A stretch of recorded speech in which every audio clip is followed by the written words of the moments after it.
Alright, one more video today. It's August 29th. This is my Franken tree with a lot of my red fleshed varieties. And I was able to catch one apple still on the branch. And this is Viking. I was finally able to catch one. This is Viking, grafted in 2020. Look at that, I even have grapes on this apple tree. Look at that. Just grapes. I grafted grapes to this apple tree. Just kidding. The grape is just growing off to the side. So I'm kind of excited because last year I was tasting it and I thought I was tasting the Viking and I wasn't sure because I picked it off the ground. So what does this look like? I don't know. Kind of knobby, kind of spotty, some sort of dark spots. I don't know what those are. So maybe not the best climate for these, but let's taste it.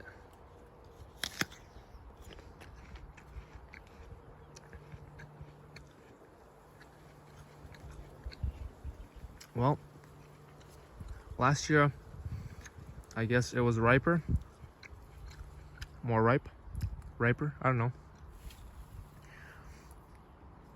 But now that I picked it off the tree, it's already going soft and mealy.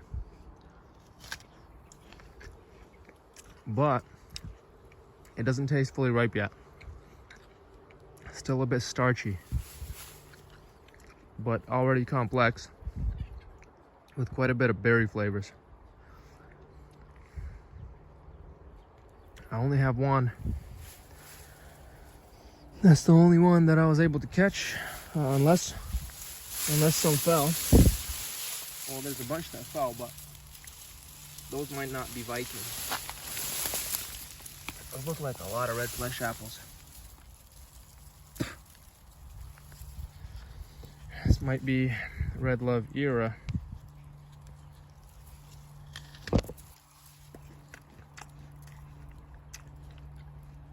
Yeah, that's definitely Redlove era. When Redlove era falls, that's when it's at its prime, and taste-wise, flavor-wise. Texture's gone. It's soft, but flavor-wise, it has like a very intense berry flavor with just the right amount of sourness.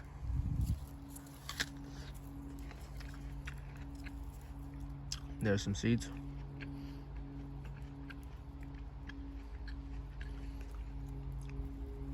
One of my viewers wanted seeds from red flesh varieties, so don't worry, I'll collect these.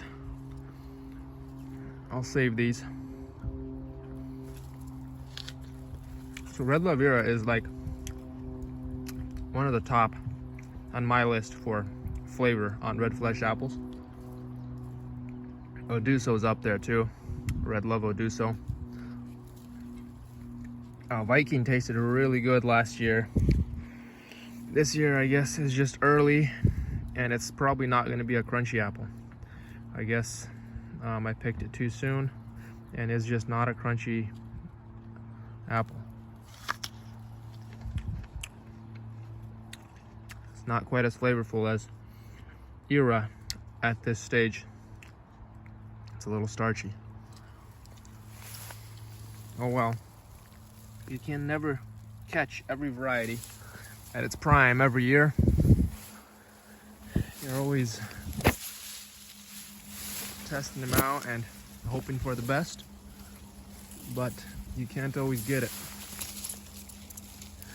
These are probably still some Burgundies hanging here. Yeah, these are Burgundies. I don't know what these spots are. I don't spray with anything, and Burgundy seems to not be bothered, but it does get these indents. I wonder if that's like some kind of insect damage.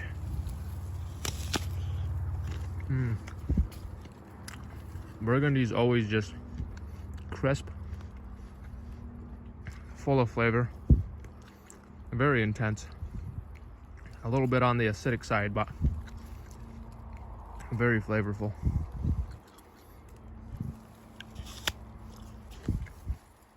Burgundy is like on the top of the list for early season apples.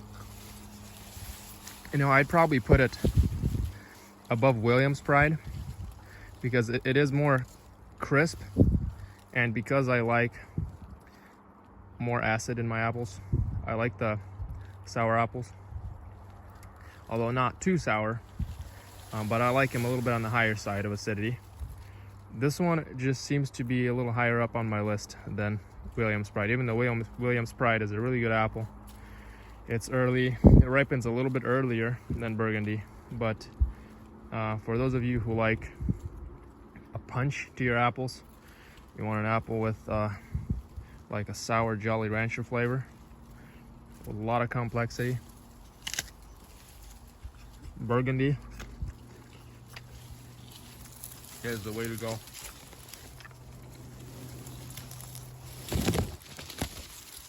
If it gets sunlight hitting it, it really turns a nice color.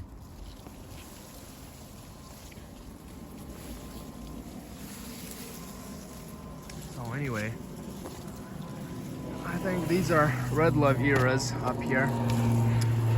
Let's just try one more Redlove era.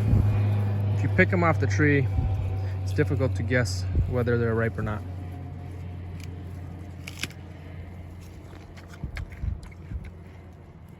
Although that one's pretty ripe. Still not as flavorful as the one off the ground, but it has a little bit better texture. Yeah, that's some good stuff right there. There's a whole branch of Redlove eras right there. I'll just be picking them off the ground when they fall, and picking them off the branch too. So that's all for today, guys. I'll see you later.